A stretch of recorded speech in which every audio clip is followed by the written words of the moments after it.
Gabi ng Misteryo. Gabi ng Misteryo. Okay, mga kamisteryo, magandang gabi sa inyo, and sa unang pagkakataon ay narito sa ating studio si Brother Jason Chancoco, fresh from Bicol region. At narito siya sa ating himpilan at nakadaupang palad natin siya, and siya magbibigay ng kanyang mga experiences about what's going on sa Bicol region, especially sa kanyang mga vlog, Doon si Brother Jason ay nagbabike to, May time naka motorbike, nakabike. Yun, ha? Brother Jason, welcome sa ating program, Gabi ng Misteryo. Kumusta ka na? Okay, masaya ako for the first time nakapunta ako in the studio. Dati Zoom or live lang, Yes, live stream lang. Ngayon ay in person. Pero so far, tanong ko lang sa'yo, ikaw marami ka rin mga paranormal experiences, no? Since at what age ka nagkaroon ng ganitong experience sa paranormal? Well, if I will i-recall natin, Yes. i-recall ko, ang pinakauna siguro, talagang sobrang bata pa, like siguro mga before 6 or 7, Wow. early. At young age, at that young age, no? Ano yung unang-unang na-experience mo during that? Yung naalala mo? Naalala ko, nasa kuna. Kuna? Ano nangyari sa kuna? Nasa kuna ako, tapos, syempre, minsan nanay mo nag-aalaga sa'yo. Minsan, katulong nyo. Oo. Minsan, dahil malikot ka, may yaya ka rin naman kahit papano. Pagka, kunwari, ito yung kuna, nasa loob ng kwarto. Ito yung pinto. Yung pinto ng kwarto, ang labas ng hagdanan. Mm-hmm. Tapos, ang ilaw ay medyo madilim sa hagdanan. Yes. Pagka, ang nakikita ko nun, pagka umaalis na yung yaya, sisilip na ngayon yung mga iba-ibang sizes ng mga entities. May malaki, may maliit. Alright. Kunwari, ito yung pinto. Nandun yung may matangkad, nandun siya sa yung ulo niya gumagana. Ito naman, So, nakikita mo mas yun? maliit yun. Nakikita mo during the time? Tapos, syempre, pag paakit na naman yung yaya o nanay, parang cartoon characters, sup, wala sila. Oh. So, Ikaw naman, di ka makapagsalita pa, di mo masabi. Sa kabata ka pa noon? Oo. Ganun. Tapos, ganun, paulit-ulit lang yun. So, sumisilip sila sa'yo. So, It's as if they are, kumbaga, nakikipag-peekaboo. so naturally, clairvoyant ka pala, Brother Jason. Ang lolo ko, At that young siguro, age kasi nakakita ka na in the same room, may kutsyon kami. So, ang lolo ko ay, veteran ng gera sa US Navy. Pero, that US time, Navy, mahilig siya mag-walking doon sa terrace every morning. Alright. So, one time, nakita ko siya, hindi morning, kundi gabi. Gabi. Nag-walking in the same Pero terrace. sandali, during that time, mabuhay pa naman lolo mo. Ang alam ko, buhay pa siya. Okay. Andun yan sa kutsyon, lumulokso-lokso kasi nga lolo. Kasi, lolo's boy. Okay. And after nun, umiti siya. Ang kakaiba lang, ngayon sa akin umiti, ang kakaiba lang, ka-uniform siya. Ng US. So meaning, nung nakita mo siya ng gabing yon, in realidad, wala na siya Wala na sa siya. buhay. As a matter of fact, Oo. biglang dumating nanay ko at nakita niya ako na nakatingin doon at siyempre sabi ko sa nanay ko, si Lolo. Oo. Binuhat ako ng nanay ko gano'n, tumakbo siya pababa sa palibot ng bahay at sa harap ng bahay namin na may tindahan, doon niya ako dinala. Pero, Para maraming tao doon eh. sa bagay, lolo mo naman yun, akala mo totoong Oo, lolo. parang normal lang. So, yung akala wala ko kang eh. feeling during that time na takot ka, no? Wala. Oh, Parang considering na napaka- lolo's boy ka. Lolo's boy, lagi kong lolo ko eh. Yeah. At ngumiti pa nga eh. So, ano yung pinaka nakatakot para sa iyo na nag-experience mo? kung nakakatakot naman, ay siguro dahil hindi ko maipaliwanag, summer, high school, summer. Ano yung experience So, niyo? Ibang lugar na to, hindi na kami nag-stay sa old house na yun, nasa may downtown na yung, namin, yung may tindahan kasi kami doon na doon na kami natutulog. Yes. Summer, mainit, so natutulog kami sa lapag, Sa sahig. para malamig yung yung Malamig yung kawayan. Oo, gano'n. Sa probinsya, ganyan. May mga kawayan lang sa hig. Sa bintana, gano'n. Di nagising akong gano'n. Oo. Alanganin. Po akong ganyan. At ako parang may sumisilip dun sa upper part. Yung bintana ay mataas eh. Yes. Tapos, ano to? Sumisilip siya. Tapos nawawala. Sumisilip siya. Yung kanyang contour ay yung parang yung gray alien na Oh. Talaga na? During the time nakakita ka na ng sabi ko, extraterrestrial, ha? Nakikita ko na to. Mm. Hindi naman siya umiimik. Tahimik lang siya. Wala Nakatingin namang yung gaya ng sinasabi na nababasa ko na nagko-communicate siya through the mind. Wala namang gano'n. Telepathy, wala ka namang na-receive na ganun. gano'n. Except, Okay. sumisilip rin siya. Oo. So ako naman, na ako, ang tawag doon, gumapang. Kasi nasa floor. High school, gumapang. Para mas malapit. Okay. Yun talaga, gumaganon siya sa may, apparently galing siya sa mas mataas na, wala naman siya maapakan doon eh, kasi Pero natakot ka ba nun? hindi naman Hindi. talaga, except hindi ko siya makipaliwanag. Hindi mo lang ipaliwanag. Kaya Naging curious ka pa. Nilapitan mo eh. nalpitan ko eh. Oo. Yun ang, So, wala namang nangyari after that, hindi ka naman na alien abduction. wala. Yun ang isang sabihin na natin, unanswered question. What was that? So, wala kang naalala right after that, Right after. that encounter na you were taken to their ship at tapos lumipat kayo somewhere else, di ba? Wala. Wala naman. Wala namang ganon. namang, sunod na episode, for example, Oo. na Ayan. wala naman. Except yun lang talaga. Kaya nga hanggang ngayon, unanswered question yun. Oh, What was that? Ako, And why? I would think na meron ka ring extraterrestrial life. Baka naman bigla ka lang binisita ng mga ancestors mo from other stars or Something planet. like that. Ano, Doon kasi sa bintana na yung pati, wala naman silang apakan na It's pavement with a high, mataas yung... Buti hindi mo siya ni-research, wala kang ganong motivation to know more about them. At that time, may mga libro kasi sa library about... There's this collection of books sa library namin na on ETs. Okay. Although nabasa ko na yun, Pacquiao, I just thought of it as they look like yung gray. So, doon mo nakita sa research mo na these are gray aliens. Yan ang category nila. Oo. After that, di ko na rin naman masyadong naisip na kung ano yun. Oo. So, other than this experience, ano pa yung mga na-experience mo itong recently lang? Or do you have any mystical or paranormal experience? Lalo pag nag-bike ka, ano yung mga na-experience mo? Pinaka-recent, nung post-pandemic na siguro yan. I went to this spot na known for yung mga aswang folklore. Aswang! Wow! Isa sa siya. mga paboritong inaabangan ng mga kamisteryo natin, aswang.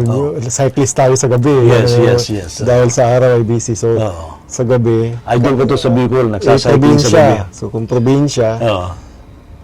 hindi gaya dito, di ba? Mas Yes. may mga part na walang masyadong ilaw at Oo, maraming abay puno. doon, talaga matindi doon. Ano? Punta ako doon sa isang barangay na known nga siya sa sinasabi nating aswang folklore, aswang Pinunta mo talaga yon. Siguro, Wow. naghahanap ako ng adventure. Sige. So, pagliko kong ganun, ito ay sinulat ko pa nga sa vlog. Okay. At one time, yung isang Makata na si Jerry Gracio ay may nagkaroon ng pakulo sa kanyang programa. Sa isang vlog din siguro yun. Na i-post niyo yung mga pang-Halloween yun. Yes. Pinost ko to So, dati. pinost mo yan. Oo, dati. Yung ito naman, nangyari naman ito, pumasok, mahaba siyang kalsada na tuwid. Okay. Either side, farm, rice land. Tapos, yun, ganun lang siya simple, mahaba. Although sa dulo, makikita mo doon na may poste sa malayo. Sa poste na yun, magsisimula na yung mga bahay. Oh. Kasi ito puro muna rice Yes, land. puro. So, yan. Kaliwat kanan yan, rice land. So, bike akong ganun. Kita ko sa dulo na may something sa gitna. May nakatayo? Di pa naman. Nasa ibaba. Nasa road siya? Nasa road, yan. Habang lumalapit, medyo malinaw na kung ano yun. Mukhang aso. Except, Okay. parang malaki masyado. Pero yung aso, pero nakatayo ba siya? O? Hindi muna. Nakaganon lang, naka-crouch. Tapos, Wow. Nakadapa. siyempre, bike kang ganun, papunta kang ganun. Kasi ang intention mo, marating mo yung mga poste, mga kabahayan, di ba? So, tumayo na ngayon. Naka-crouch na dati, tumayo na ngayon. Okay. Bike ka pa. Oh. Naglalakad na ngayon, papunta na sa'yo. So papalapit ka sa kanya, papalapit ka sa Papalapit suyo. siya. Okay. Hanggang, iniisip mo parang it's an ordinary dog. So, bike ka. Hanggang na-realize mo, mas malaki siya kaysa sa ordinary aso. Wow. At eto na ngayon, tumakbo na.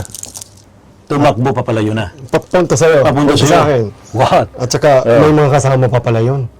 Na mga katabi rin, malalaki rin. So, ang gagawin mo, Bumalik ka.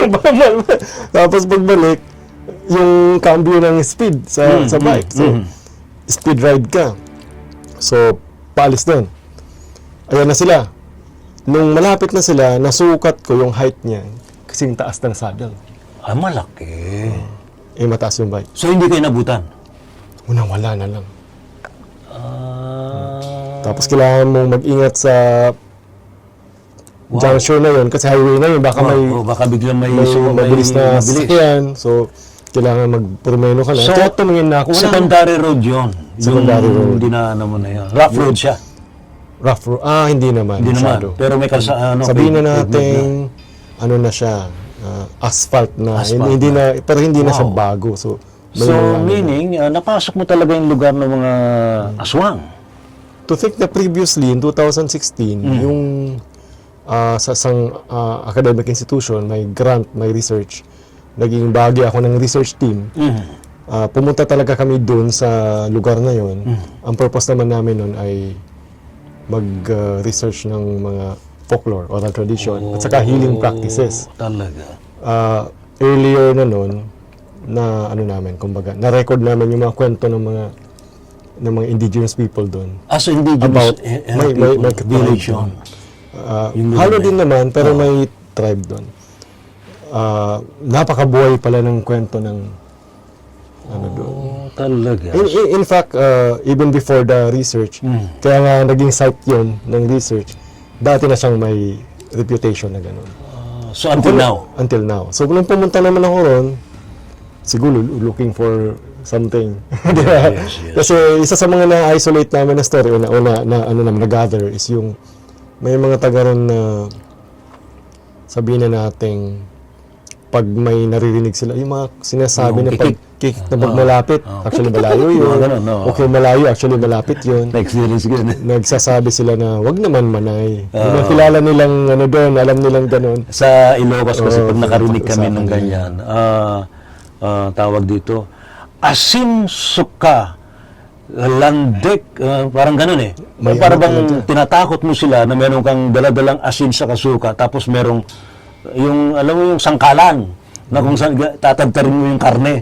So doon daw matatakot. So sa inyo, ang tawag naman doon ay, paano sinasabi nyo? Yung kasabihan na, ang sa area namin kasi, may mga na research na ng mga tinatawag yun na ariwaga, parang patula siyang lines na nakakatulong daw yun sa para wag silang lalapit. Sige, paano sabihin yan? Yan Bicol. Minsan sa gilid, kibliton, ang sa tao, ang sakloton, halimbawa.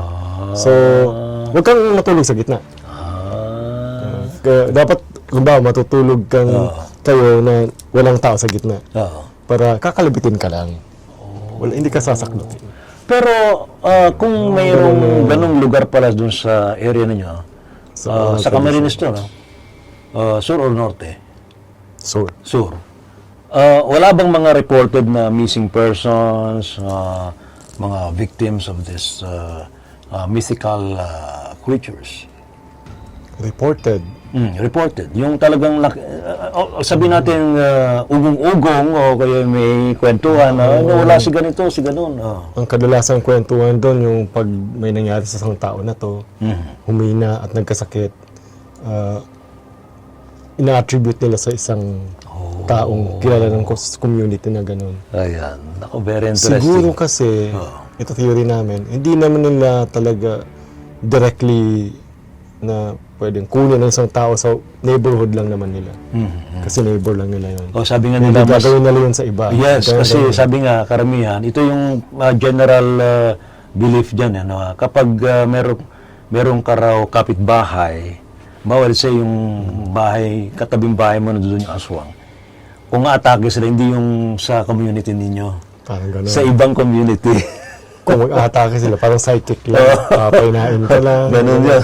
Sa malayo sila atake. Pero uso doon yung ano. Kaya daw halimbawa- mas safe kapag katabi mo yung bahay, aswang. Oo, kaysa... Meron din yung halimbawa, matagal ka na sa Maynila, Oo. taga doon ka, umuwi ka rito, matagal ka rito, umuwi ka ron, hindi ka makatulog, Oo. naaswang ka daw doon. Ganun? Hindi mo maintindihan. Ang iba sabi na mamahay, pero paano ka na mamahay? Taga ron ka.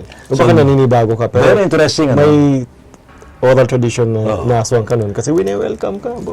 You're also in ano ano yung ginagawa mo sa academic? More on mga folklore things ba to? Or Parang gano'n. yung, history? minsan, Culture? mga poetic form, So ito ba'y pwede oral mo, tradition form. paano mo siya i-connect dun sa kultura ng mga Pilipino itong mga ganito mga experiences? Do we need to fear them? Do we need to tell the people na these creatures or this sabihin natin mga paranormal really exist? Yan kasi ay isang uri naman ng belief system talaga yan. Yes. Culture, ano yan, part of mga nakagisnan na paniniwala. At kung meron ng mga oral tradition na ganyan, Yes. dapat nga nating pagyamanin yan. Tama. Oh, Part kasi yan ng Yung kultura natin. racial memory, Yes. ng paano ba mag-isip ang mga tao sa isang lugar.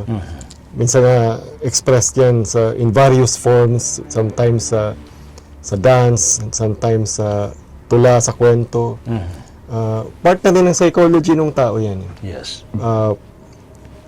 But hindi mo ma-discount yung need sa investigation. Kailangan i-investigate mo pa rin yan, whether kung ano yan. Ayan. So mga kaibigan, si Brother Jason Chan Coco, fresh from Camarines region. So, please invite yung ating mga fans ng Gabi ng Misteryo and also your fans and other, sabihin natin mga interested sa ganitong mga paksa, especially sa iyo, no? Yung works mo about traditions and culture, lalo sa mga vlogs mo. Saan ka raw pwede matunghayan? Meron akong page, yung Hagbayon, Hagbayon. Hagbayon. Hagbayon. Channel. May channel. May din channel na sa version. YouTube. May Alright. Facebook version, may YouTube version. Yung YouTube, at least makikita mo talaga yung mga Mga to, no? Makita rito mga adventure din ni Jason. Pero bilang practitioner din ng art, diba, mga sinusulat ko, Yes. nandun din. Uy, writer din to. Di ba recently meron ka award? Saan ka nagkaroon ng award? Ano yun, sa Or, Commission sa Wikang recognition. Pilipino, yung yung isang, hindi lang pala yung isang tula na sinali ko sa isang parang poetry challenge. Yes. Yan, ganyan. Marami sumasali, so sumali tayo. So, napasama naman. Ayan, si Brother Jason, mga kaibigan. Thank you so much, bro. And congratulations and good luck pa rin sa iyong adventure, lalo na dyan sa area ng Bicol Region. Maraming salamat, Idol Ray. Thank you so much. Thank you. Yan ang mga kaibigan, si Brother Jason Chancoco na ating po nakadaupang palad dito po sa ating programang Gabi ng Misteryo. Gabi ng Misteryo.